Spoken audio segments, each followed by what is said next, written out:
Today's questioner asks, what are important self-care tips to keep in mind when going through the grieving process? First, I want to acknowledge your loss and let you know that I'm holding you in love during this time of grief. Second, be gentle, kind, compassionate, and understanding with yourself.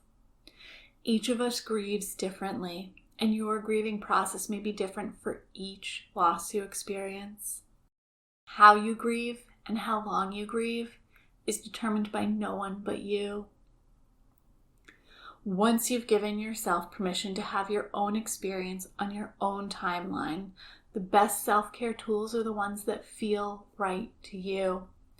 But here are a few guidelines to get you started. Don't bottle it up.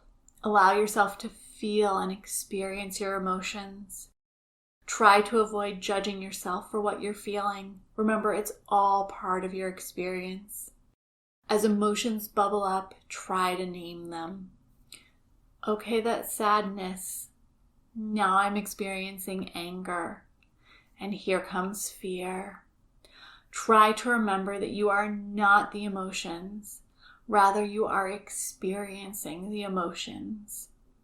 As the emotions bubble up and as you name them, ask them what they need right now. If it helps, personify the emotion. Imagine what it would look like if it was a character on Sesame Street. Then find a way to give that emotion what it needs. For instance, sadness may want you to pull the covers over your head and cry. Anger may want you to go to a kickboxing class or a hike in the woods where you can yell at the top of your lungs. Maybe fear wants you to drink a warm cup of tea while wrapped in a blanket watching Mary Berry talk about food. Listen to those emotions. What are they asking for? And how can you give it to them? Try to make sure your basic needs are taken care of. That might mean ordering enough Chinese takeout to last a week, or subscribing to a meal delivery service, or asking local friends and family to help ensure you have nourishing food in your fridge. Try to get some physical activity when you feel up to it.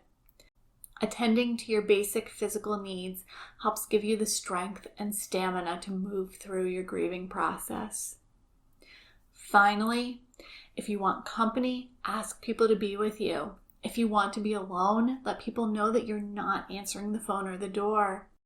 Feel free to log off of social media, to ignore text messages, to cancel events you had on the calendar.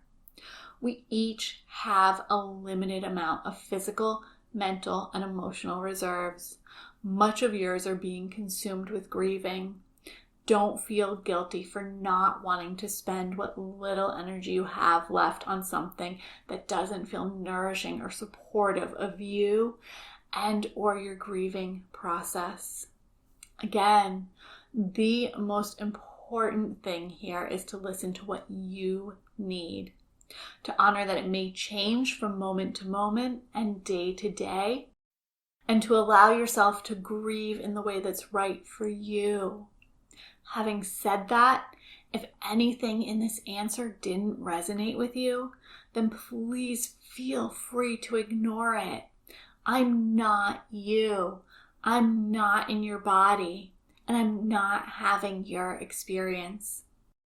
If you haven't focused on self-care in the past and are turning to it now as a way to help you through the grieving process, you might find my free self-care toolkit helpful in discovering what self-care techniques are right for you.